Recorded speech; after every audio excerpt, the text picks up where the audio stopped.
Welcome back to the channel, everyone. On today's episode, we'll be reacting to ESPN's top 25 free agents lists for this summer. Excited to dive into it. Let's get to it.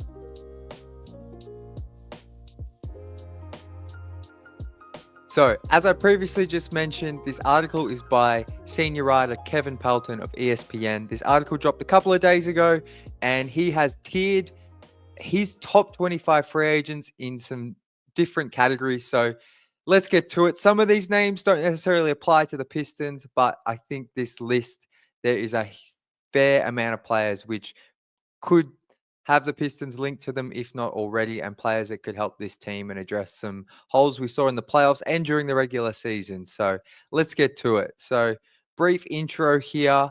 But the first category, as you can see, now for Pistons fans, this might not be the most relevant, but I think these are names worth quickly scanning through. So, tier one, all stars with options, but unlikely to move. We have LeBron James. I can't see him going. I think he stays with LA, especially with them bringing across Luka Doncic. And whilst they need to desperately get a big man, it won't be Jalen Duren. For those non-Pistons fans watching, I would hate to see Jalen Duren go to the Lakers, but I think LeBron's definitely staying in LA. Kyrie, I think he's going to stay with the Mavs. Harden's a very interesting one. It feels like after making All NBA, it'd be a no-brainer for the Clippers to bring him back, but he is 35.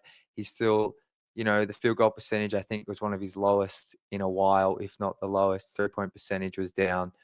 Has his struggles in the playoffs, but he still was All NBA. He's very productive and is the guy that stirs the drink for the Clippers. So that would be an interesting one. Julius Randle, for much of the season, it felt like that was not a good fit, but post All-Star break and into these playoffs, he's actually been awesome for the T-Wolves, even if he struggled a little bit in this OKC series, but feels like they will re-sign him and make that a priority. Fred VanVleet, I will be honest, I haven't paid much attention to the Rockets. He has a team option, though. From what I've seen on Rockets Twitter and on socials, he's a bit of a divisive player in terms of opinions.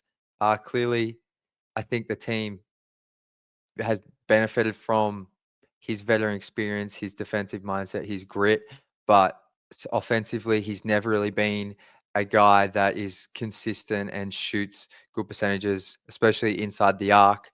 His three ball can come and go, but he's been an integral piece to their success. So it'll be interesting to see what happens there. Honestly, none of those names I could see the Pistons being involved with at all. Julius Randle is a guy that Pistons fans, like prior to this season, have been slightly interested in, or a name that's been linked to the Pistons, but I think those days are gone. So this is now where we start to get into guys who I could see in a Pistons jersey. I'm not saying it's likely, but I could see it happening. Tier two, proven starter in his prime. There's only one player here, and that is Miles Turner. Now, going back to October, November, December for Pistons fans, this was a name that was at the top of everyone's list because Jalen Duren was struggling. The Pistons, they didn't have Asar Thompson at the time. Their defense wasn't great. Offense wasn't good either. They were just a middling team that was kind of not very good at either end. And Turner was a guy back in those months who would bring rim protection, which is something this team was missing in the starting lineup. And he can stretch the floor. Now, they still don't have that stretch big. Maybe Isaiah Stewart brings back his three ball, but Turner would certainly help there. Personally, though, from what I saw from Jalen Duren in 2025 and in some of his playoff stretch, uh, I'm investing in JD. And I think Turner, honestly, I don't think I think the Pacers now, with how good they're looking and a potential NBA Finals berth just around the corner, they might even be in the finals by the time this video is dropped. I can't see him leaving. He's such a key piece to that Pacers team and their identity. But he was. I could see a world. It'd be a crazy world. It'd be an unexpected world with how things ended up going. But I could see him in a Pistons jersey. But I think it would take a pretty big offer to get him out of Indiana to come to a team who I think is a rival in Detroit. Tier three, starter caliber restricted free agents.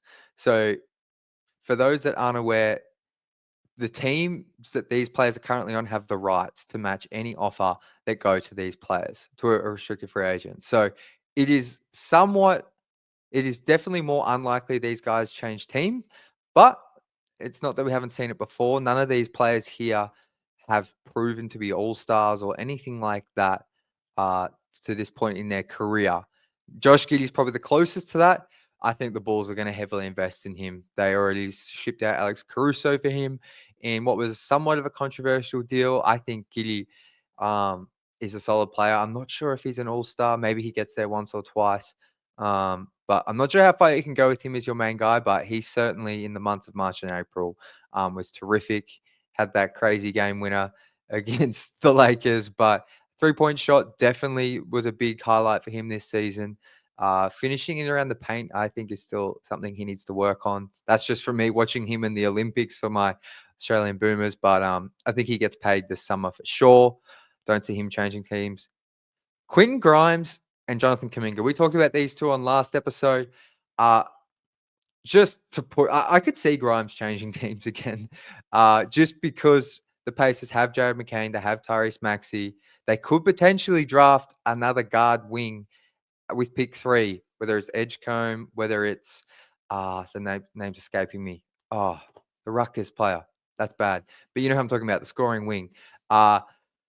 So that's not because, like, and they already have Paul George now. A lot can happen in Philly, but it'll be interesting to see where Grimes ends up. I already know from he won't be coming back to the Pistons. I know the front office has changed, but I already believe last summer a lot of the reason the Pistons traded him for Tim Hardaway Jr. and those second round picks was because Grimes wasn't interested in coming back to Detroit.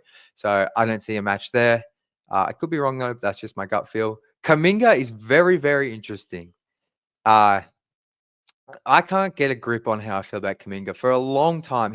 Pistons fans, there's never been any official links to Detroit, but Pistons fans have uh, always liked the intrigue of Kuminga because we typically haven't had these types of scoring 3-4 athletic wings. Now, I know we've now got Ron Holland and Asar Thompson, but that's not something the Pistons have had regularly in their past 10 to 15 years. So Kuminga's always been a name that Pistons fans have wanted to bring across and see if it could work out in a new environment. But I've always been against it. I've always been against it. But then I'm not gonna lie, seeing some of the stuff he did towards the end of the season, seeing him kind of his value, I thought before he had these really key playoff moments, his value had seemed to tank quite a bit. Steve Kerr wasn't playing him. He's getting DMPs. He was getting very limited minutes. So I thought maybe he is worth a flyer. But it's interesting. It's going to be like how much does he cost in a sign and trade? I think there'll be Brooklyn's a team mentioned here that could throw a big offer at him. So yeah, it'll be interesting. I personally, how can I put this? I wouldn't have him at the top of my list. I think, but because the Pistons, I think the most important position they need to address is the starting 4 position. Like, who's their long-term solution at the 4? We spoke about this on last Reacts video. Um, there's some decent reserve options who we'll get to shortly, but Kuminga is a guy with that potential that could be the long-term option at the 4 for Detroit once Tobias Harris has left the team. He's 32, 33 years old. That's inevitable. So he's only 22. He's shown plenty of shot making ability. He's definitely got the frame and the athleticism to be very intriguing there. Whether or not he can put it all together, it remains to be seen. Has he just not got enough opportunity with the Warriors in a system that works for him? I don't know. You would think playing alongside great players like he has, he should have figured it out by now, but you never know. An environment where players drafted into can change everything. So Kuminga is intriguing to me, but like I said, not at the top of my list. Keon Ellis, team option. I think the Kings bring him back. I'm pretty sure they just signed Doug Christie towards the end of the season as their new head coach. I believe he had an investment in Ellis in terms of minutes and that kind of thing. So I can't see them letting go of Ellis. He was a guy I think they kind of found out of nowhere, and those guys, I feel like front offices tend to have a lot of pride in those players, and I could see him coming back, especially with what he provides in the defensive end. Now, some more interesting names for the Pistons here. Dorian Finney-Smith, I think he stays a Laker. They made that trade during the season with, was it with the Nets, I believe. I think he fits exactly what they need around Luka and LeBron. 3 and D forward is exactly what you want with those guys. I can't see him leaving. I'm not sure what the cost would be, but uh, I think he's a Laker. Um, Now, three names here that are very interesting. I'm going to talk about them all within the same breath because Lopez is 37, Chris Paul's 39, and Al Horford's 39. All very much guys in the last twilight years of their career. If I had to rank it 3-2-1, who I think could help the Pistons the most, it would go Horford, Lopez, Chris Paul. Um, in terms of likelihood the Pistons could get any of these players, I would say probably it's interesting. It's interesting. I think Lopez would be third. Maybe I put Horford one and then Paul. No, I think Chris Paul will be one, Horford two in terms of likelihood. But I want to talk a little bit about Al Horford. The Celtics now, without Jason Tatum, have become a very interesting team this summer because next season for them, they need to shed salary to get out of the second apron. And I still think the Celtics next season, if they bring back largely the core they have, are going to be a top 5 team in the East. Just because the East is a little bit weaker, and I just feel like they're still a terrific team, even without Tatum. Uh, but Al Horford's unrestricted free agent. This is a team that I'm not 100% across their cap situation, but they're not looking to spend a whole lot of money. They're trying to shed money, and maybe the Pistons, Horford is a guy who I still think has shown a reasonable ability to defend at the 4-5, a reasonable ability to knock down and space the floor. He still played 28 minutes last season. Now, he's certainly not the guy that from the 2022 run that the Celtics had, but I still think he could be an amazing third big for the Pistons. A third big that's constantly a part of the rotation because he can play back up 4 minutes in stretches with Isaiah Stewart. You can maybe put him alongside Duran, although I wouldn't be as big an advocate as that. But I could see plenty of stretches of Horford and Stewart together, or maybe you just want to go give Cade a stretch 5 and Horford's just spacing the floor. I think you can do things with that. So he's a player I'm very interested in is Al Horford. I'm not exactly sure what it will cost. Not exactly sure if he wants to leave Boston once again. It seems like that's his home. Maybe he might just retire if there's not a contract there. But he would really help this team. Maybe you give him a 2-year deal if the Celtics can only offer one, and that's kind of his final NBA payday in a sense. I think he would really help this team. I think you would get 55 to 60 solid to good regular season games out of him. And then come playoffs, his experience there would be invaluable. Lopez is quite similar to Horford in the sense, well, not quite similar to Horford because I don't think Lopez is strictly a 5. So if you brought him in, uh, I'm not sure. Like, I'm still a huge fan of Stu and Duran, that combo. I wouldn't be looking to take minutes away from them. So maybe Lopez only plays when one of them's injured, which still does happen quite a few times. So I just can't see Lopez being that interested in that role, but it would be cool to have a stretch 5 on this roster uh, just to see how Cade looks with that. Because I still think Cade really needs a lob threat at all times, or for a lot of the time for him to be at his best. But we'll be interested to see Lopez. And then Chris Paul, I think, is, we saw it. If the Pistons lose Dennis Schroeder, he doesn't come back. Chris Paul's certainly not as good as Schroeder is at this stage of their career, especially defensively, but one of the best playmakers of all time, always efficient, low turnovers. And as you can see here, he's still averaged 9 points and was in like the 80th percentile for scoring efficiency. So whilst he's going to probably give up a little bit defensively, it's still one of the best point guards of all time, and that is incredibly valuable for still a young team of the Pistons who have a pair of young guards in Cunningham and Ivy. Tier 5. This is the final tier, and we're going to get through these names a little bit quicker. But Ty Jerome, awesome during the regular season, finished third in Sixth Man of the Year voting, struggled in the playoffs, but for what he was signed for by the Cavs in the prior off season, absolutely had a fantastic season. I personally don't see him fitting in really with our roster. particularly if the Pistons bring back Malik Beasley, who's the next player on this list. I think they've got plenty of shot creation in the backcourt between Ivy, Cunningham, maybe Marcus Sasser still on the roster. And then you have guys like Beasley. You also want to create a little bit more on ball reps, just a little bit more, and have shots for guys like Ron Holland. Although Ron's more of a true three, I still think there's times he'll be playing the two. So I'm just not that interested in Ty Jerome, especially if the Pistons bring back Dennis Schroeder. I definitely don't think they need him. I just really good player. I don't think he fits with the Pistons. Um, Malik Beasley, I want Beasley back. I'm not going to spend too much time on him. I hope the Pistons can bring him back at a deal that makes sense for both sides. I think he deserves a payday. I don't think we should look at his playoffs and, completely dismiss how exceptional he was during the season. He was a Pistons second best scorer. For that, I think I'm not. I think Ivy might have averaged more, but Jay only played 30 games. Beasley stepped up big time. Just the shot making ability from deep. Yeah, the big thing for Bees for me was like whenever the Pistons, the other team went on like an 8-0 run, or they made a few baskets in a row, and Detroit were kind of dead in the water.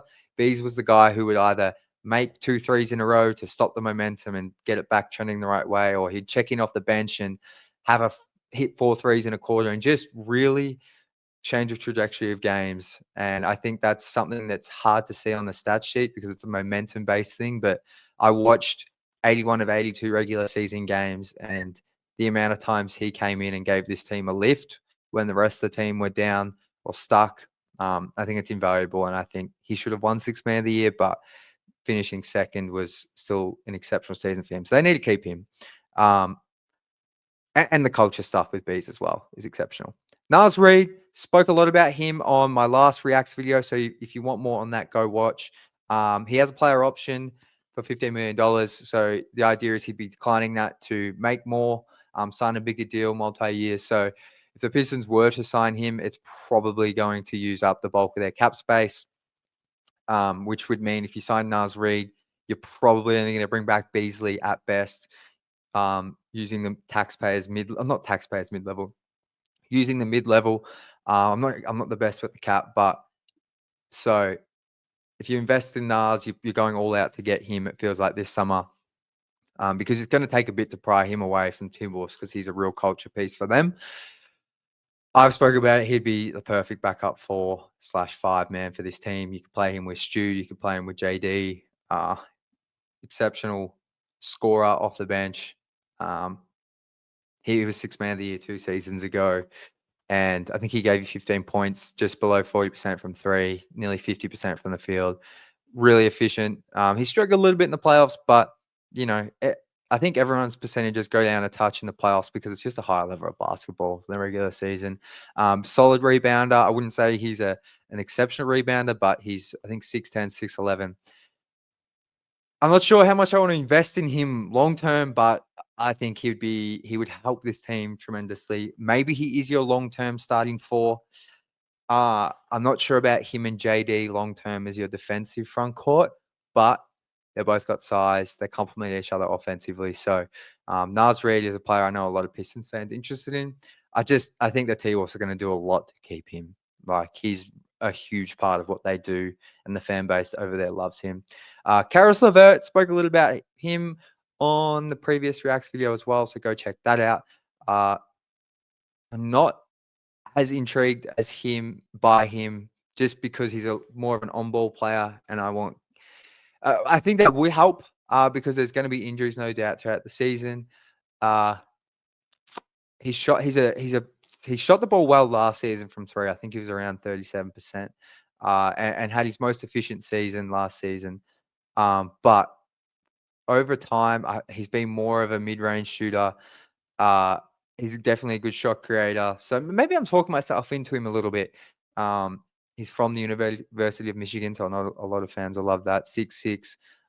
Maybe when Kate or Ivy, one of them misses games, like he is that guy who can step in and take some of that load. So maybe I've talked myself into Karis LeVert a little bit here. So moving on, Gary Trent Jr. This is a guy last summer a lot of Pistons fans wanted, and that ended up to I think the Bucks signed Gary Trent, and then the Pistons got Malik Beasley. So I think there's a lot of overlap between Bees and Trent. So I think Gary Trent probably doesn't end up on the Pistons. Definitely, if they lost Tim Hardaway Jr., he's a guy that could fill that role. Whilst I think him and THJ are different players, he's still an exceptional shooter. So that's Gary Trent. He look always want to add shooting. I think he might cost a fair bit though, so that's the only thing there. And I think there's a fair bit of overlap between him and Beasley. So we'll see. Santi Aldama. A lot of Pistons fans have loved this name. We spoke about him once again on the previous episode of Pistons Jack Reacts. He would be similar to Naz Reid. Excellent backup four. Maybe you could play some small ball five. 12 and a half points, 6 rebounds, 3 assists. 37% from deep, 60% inside the arc.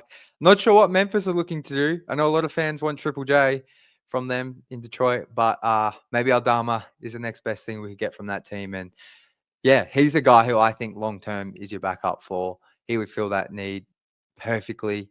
He's a restricted free agent though, so the Grizzlies can match any offer there. So he's going to be harder to get from them. Nikhil Alexander Walker. Player I haven't spoken about yet, a player who just had maybe the best game of his career in game 4 against the Thunder. Uh, look, he plays a lot of minutes at the 2. I think he could play at the 3. If you're signing him, your backcourt of the future to me, because I think he's just finished a 2-year, $18 million deal. So I think he's going to be looking for a big multi-year deal. So if the Pistons were to land him, he'll be a key piece in that backcourt for the next couple of seasons at least.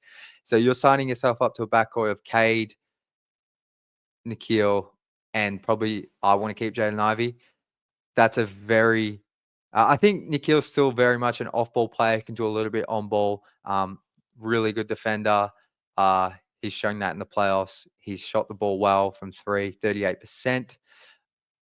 So I'm not sure. Maybe long term he's just starting to. If the Pistons move on from Ivy, if that doesn't work out, so he was from. I think he was in the 2019 draft. So still, I think he's only had 5 or 6 seasons in the league. So he's really about to hit his prime, and I think he would fill a need for sure.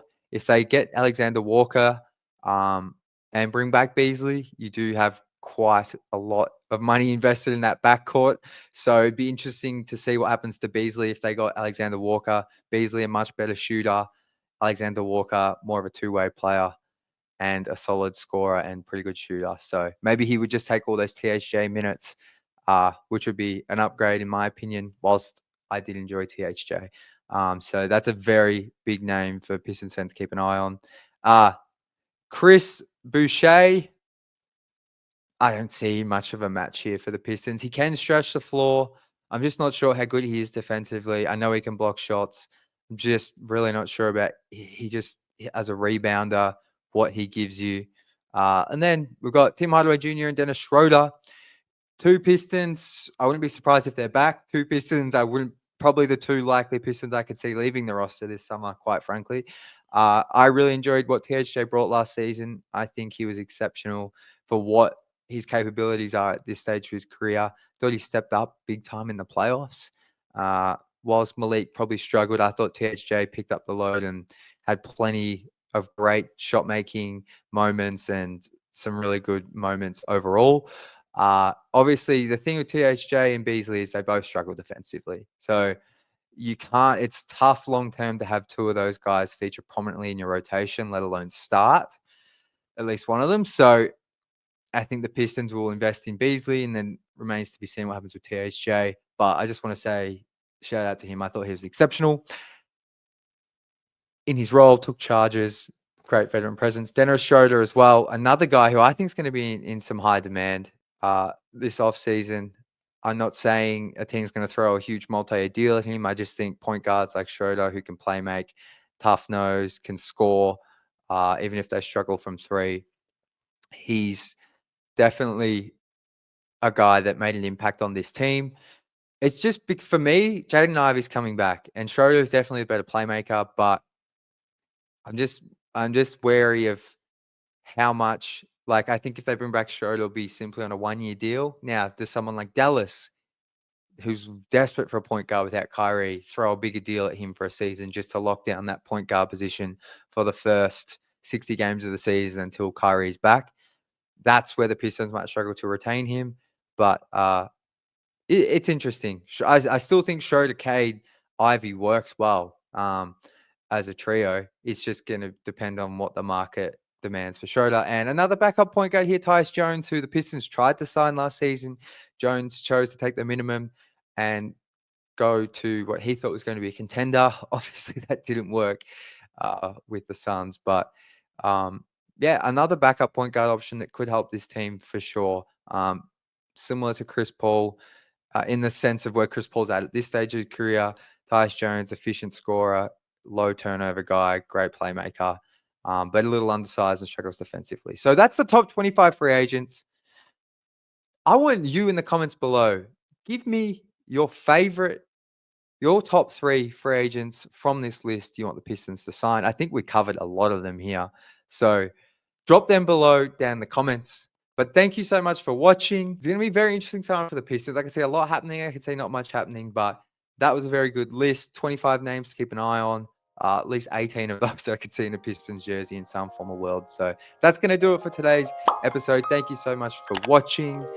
As always, go Pistons.